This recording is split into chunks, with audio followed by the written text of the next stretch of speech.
No nosso quadradinho de hoje, você vai acompanhar a história de um garoto de apenas 11 anos que criou uma fórmula de matemática reconhecida por doutores da UNB.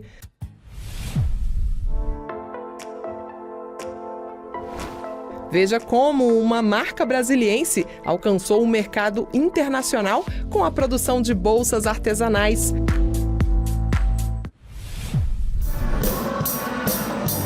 Conheça a história da baterista Ayla Serena, que, ao lado do pai, leva música e inclusão a alunos de escolas públicas do DF. E se encante com o projeto que busca encontrar a identidade musical de Brasília. É agora, no nosso quadradinho.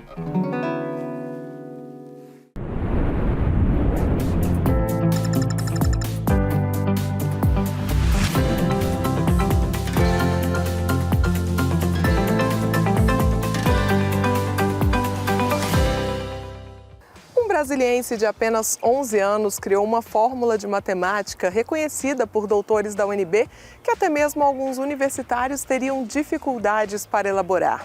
Rafael Kessler tem altas habilidades e, ao realizar um exercício, decidiu fazer a fórmula para facilitar o cálculo com grandes números. Acompanhe. Eu já fiz várias coisas. Um site de previsão do tempo, site de calculadora.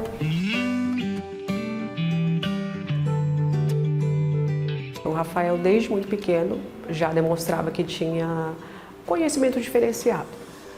Aos 3 anos, ele começou a falar muito sobre números, também a contar números muito grandes, e esses números, eles eram números infinitos. A gente começou a achar assim algo muito estranho, mas a gente ainda não sabia o que era. Foi então que o Rafael decidiu pegar um caderno de desenho e escrever de 1 até 10 mil. Depois disso, curiosamente, ele começou a assistir alguns vídeos e os vídeos falavam sobre números que eram muito grandes e que existiam nomenclaturas para esses números. Só que ele descobriu que alguns números não tinham nomes. A partir de então, ele começou a pesquisar e que decidiu criar nomes para esses números também. Então, para a gente, o que mais chamou a atenção é que o Rafael, ele tinha uma curiosidade muito em comum e também a questão de querer criar algo. O Rafael, ele tinha um jogo que o pai apresentou, que se chama Stardew Valley. E esse jogo, ele tem muitos textos, os textos são muito grandes, é uma tela inteira de texto. E o Rafael pedia para que a gente lesse esses textos para ele, em língua portuguesa. Inicialmente a gente lia, porque ele ainda não tinha sido alfabetizado, mas surpreendentemente, um dia a gente viu que o Rafael estava lendo a tela do computador. Da mesma forma que ele aprendeu o português, ele aprendeu o inglês e se comunica fluente nos 2 idiomas.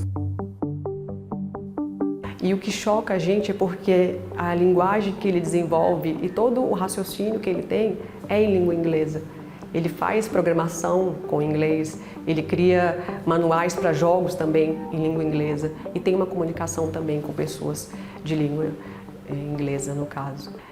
Mesmo conhecendo algumas coisas sobre superdotação e sobre outras características de crianças que conhecem muito, que são muito inteligentes, a gente adiou um pouco. Mas aconteceu que a escola não deixou que a gente demorasse nessa avaliação, porque insistentemente mandavam para a gente alguns recados pedindo que a gente realmente procurasse um profissional médico. Foi quando então nós fomos à neuropediatra e a neuropediatra nos pediu a avaliação neuropsicológica, que foi realizada entre 9 e 10 anos. Foi então que a gente teve o laudo mesmo de altas habilidades com superdotação do Rafael.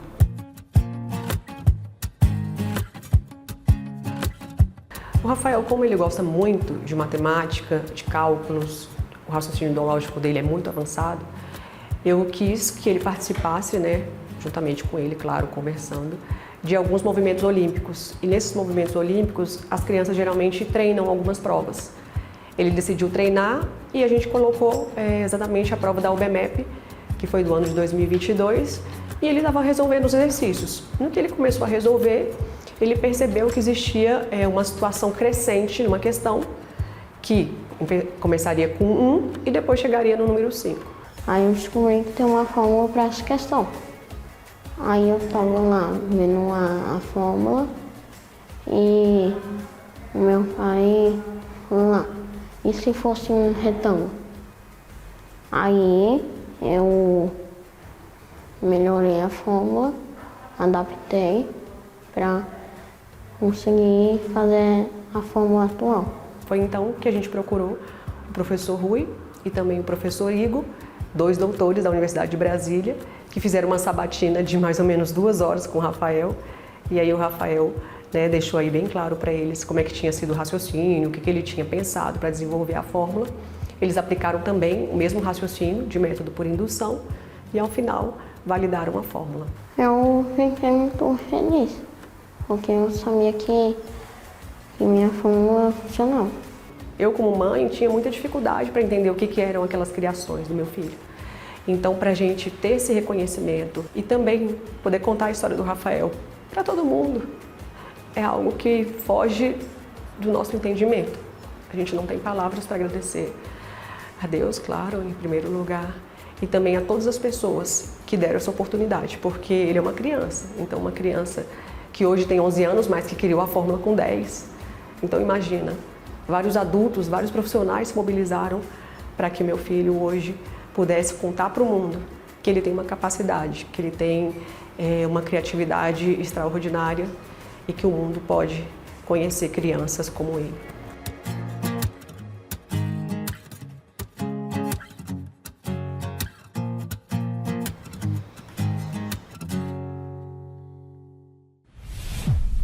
Uma marca brasiliense tem se destacado, inclusive internacionalmente, pela produção de bolsas artesanais. A ideia inicial de Ana Chaves foi focar nas bolsas de palha, que fizeram muito sucesso no passado. Depois, os materiais se diversificaram e hoje a empresária já exporta produtos para a Inglaterra e outros países. Confira.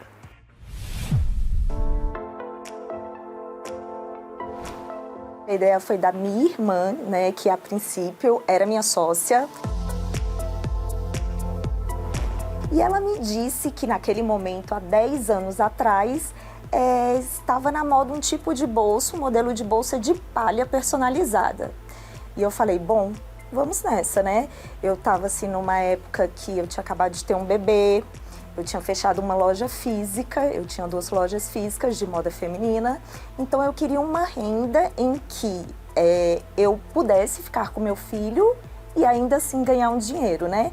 Então acatei essa sugestão da minha irmã, minha sócia na época, e a gente então deu início a Panier com um modelinho de bolsa só feito em palha, em casa mesmo.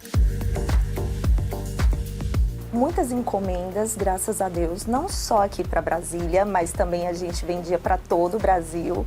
Na verdade, não tinha esse modelo para venda ainda aqui no Brasil, então nós somos assim pioneiras.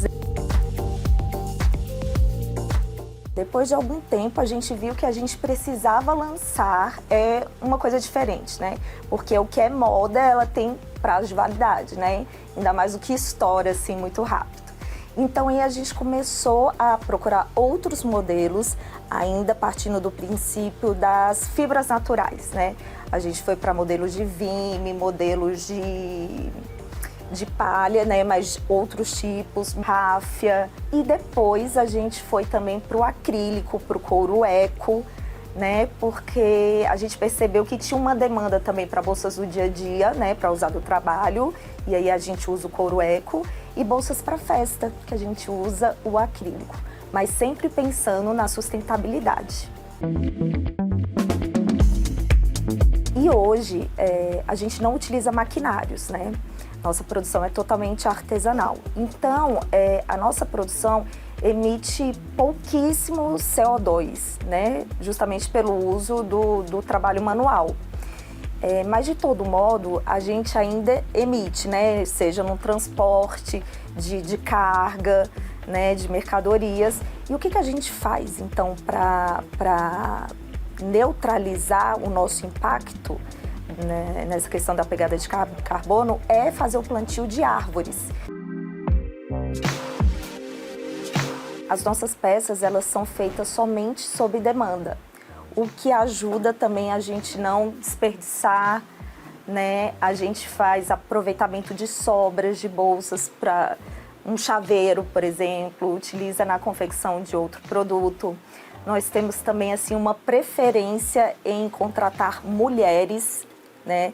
Aliás, só temos um homem hoje na nossa equipe, assim, temos artesãs maravilhosas, o pessoal do marketing é mulher, a gestão é feita por mulheres, então temos bastante essa preocupação da pauta ESG. Eu me sinto, em primeiro lugar, sortuda por ter tido uma ideia boa, né? Sortuda por ter tido a possibilidade de estar com meu filho, trabalhar enquanto eu cuidava dele, né? Porque quando ele nasceu, eu abri a empresa e me sinto feliz porque é o que eu amo fazer. Eu adoro moda, eu uso muito a criatividade na produção das peças. Me sinto realmente satisfeita. E agora a gente começou então na internacionalização, né? Tem um ano que a gente começou a se capacitar, porque a gente percebeu uma demanda muito grande de outros mercados, né? Querendo os nossos produtos. E aí a gente pensou, então, por que não exportar de forma profissional, de maneira que a gente pudesse levar o nome da Panier Brasil para outros mercados mundiais. E os nossos produtos têm bastante brasilidade, né? Um DNA brasileiro mesmo em cada peça. Antigamente a gente fazia já eventuais vendas, né, para outros países, mas assim, uma pessoa olhava o Instagram, gostava, a gente vendia. Né? Por exemplo, uma francesa gostava, a gente enviava para a França. Hoje a gente faz esse envio, mas de maneira profissional para outras lojas, né? Para abrindo mesmo espaço para o reconhecimento da marca em outros mercados.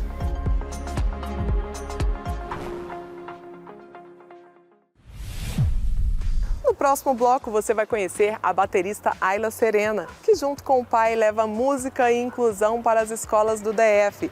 E tem a busca pela identidade musical da nossa cidade com o álbum Brasiliense, idealizado pelo professor de música Álvaro Henrique.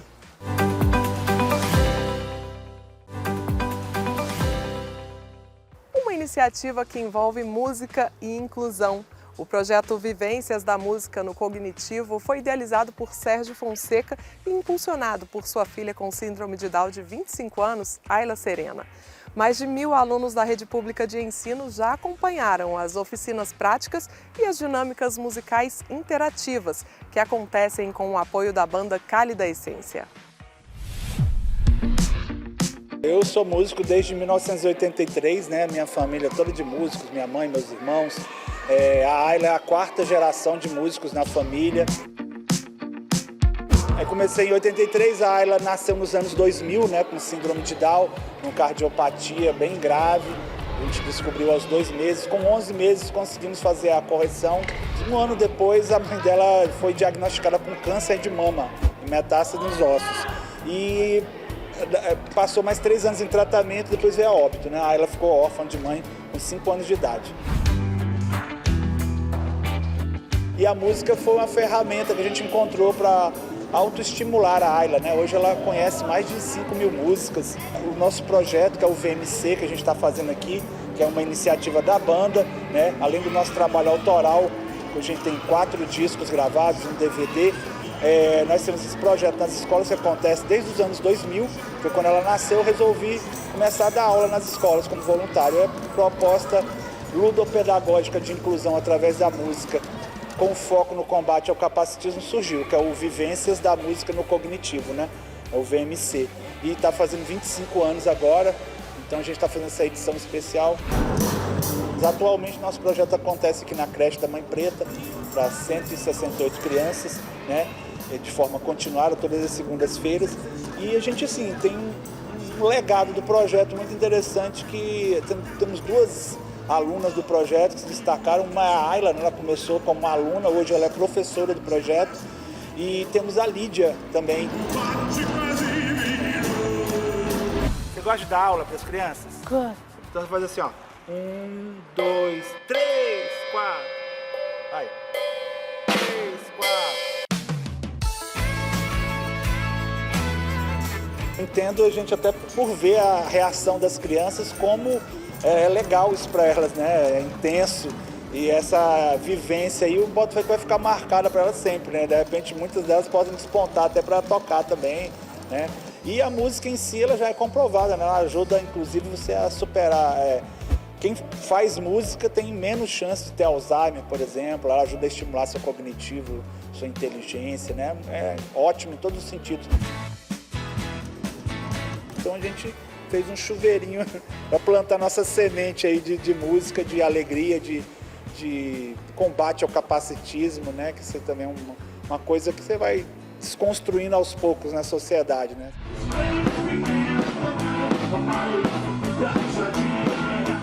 Eu acho que a música ajudou bastante, né, a superar essa ausência aí. Hoje ela é uma criança, é uma mulher, né, de 25 anos, né, tem uma mentalidade mais ou menos da metade dessa idade aí cronológica, mas ela é uma menina super descolada, ela tem os cartões dela, tem a conta dela no banco, ela sabe as senhas, ela faz compras sozinha, ela tem a chave lá de casa, ela desce, ela é muito independente mesmo. Você larga ela com uma gente nova, ela já se enturma logo, ela se relaciona rapidamente com as pessoas, né? Então acho que isso é um aspecto muito legal que a música ajudou a desenvolver nela, creio eu. Ela é um espelho aí para muitas, um exemplo, né? Muitas pessoas PCDs e principalmente para quem não é, né, especial, porque ela superou tantas coisas, já tantos desafios logo na primeira infância, e você vê que ela é uma menina assim super descolada, super tranquila.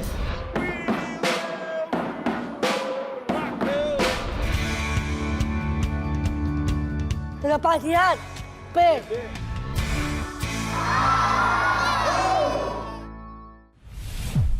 Um professor de música do DF lançou o álbum Brasiliense, um projeto que pretende mostrar nossa identidade musical por meio do violão erudito. Movido pelo desejo de ver um repertório consolidado na música clássica na capital, Álvaro Henrique encomendou canções de músicos que pudessem trazer elementos diferentes, mas que juntos formassem um som de Brasília.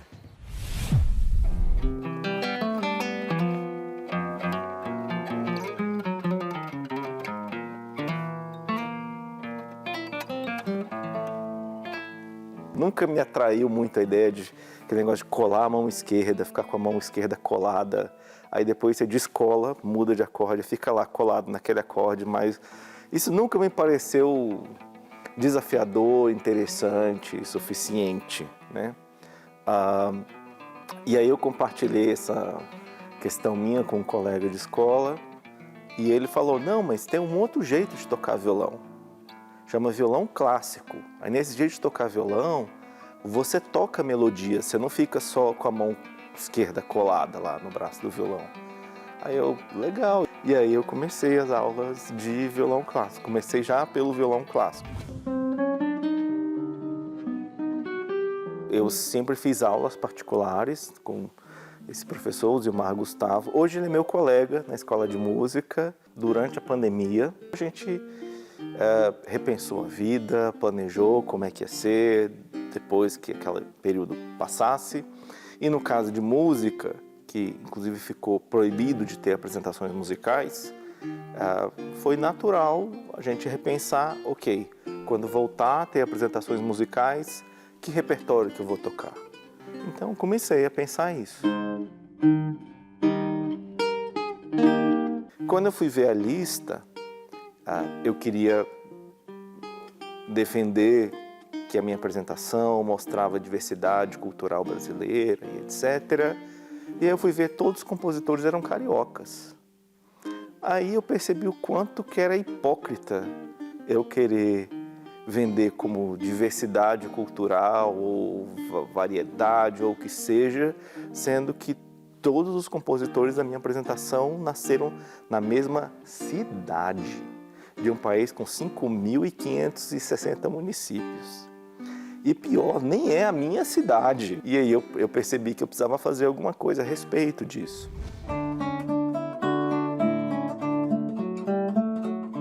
Começou pelo desejo de querer encontrar ou encomendar obras de compositores nascidos em Brasília. Felizmente, tivemos a sorte de ser contemplados num edital do Fundo de Apoio à Cultura, do FAC-DF. E aí, com esse edital do FAC, a gente conseguiu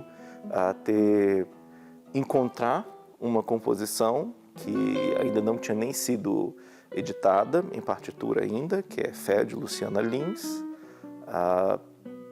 e encomendar outras 4 músicas.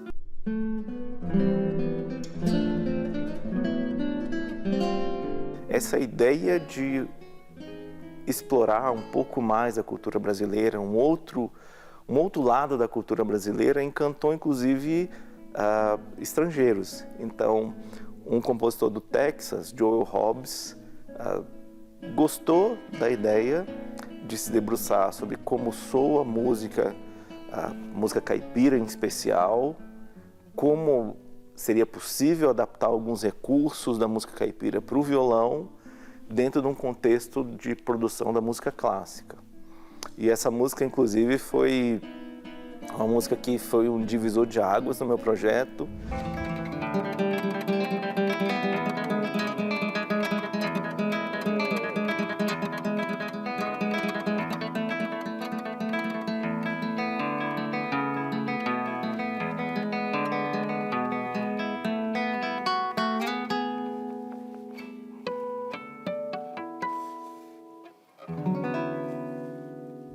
Uma identidade, ela é marcada pelo que é, mas também pelo que ela não é. No caso de Brasília, a gente tem um primeiro desafio de aceitar que uma identidade brasiliense significa não ser outras coisas. Não significa com isso que essas coisas não podem existir em Brasília. Quando a gente fala também de identidade de música em especial, a gente recorre muito ao folclore, ao que é comum no povo. E aí a viola caipira, a música caipira é uma referência aqui, sem dúvida. E há movimentos culturais consolidados. E aqui em Brasília, sem dúvida, o movimento em música mais consolidado é o rock. Então essa forma de fazer rock daqui já é uma coisa consolidada, já existe desde os anos 80. Brasília nasce também do desejo, da necessidade de ser algo diferente do que era. E aí que entra um componente dessa identidade, que é o componente que eu ainda preciso avançar na pesquisa para dar uma resposta do que é, mas é mais fácil dizer o que não é. E especialmente no cenário que a gente vive hoje, ele não é sudestino. É ótimo ouvir o movimento de choro aqui em Brasília. Eu quero que isso continue existindo. Só que eu quero que também exista o da gente.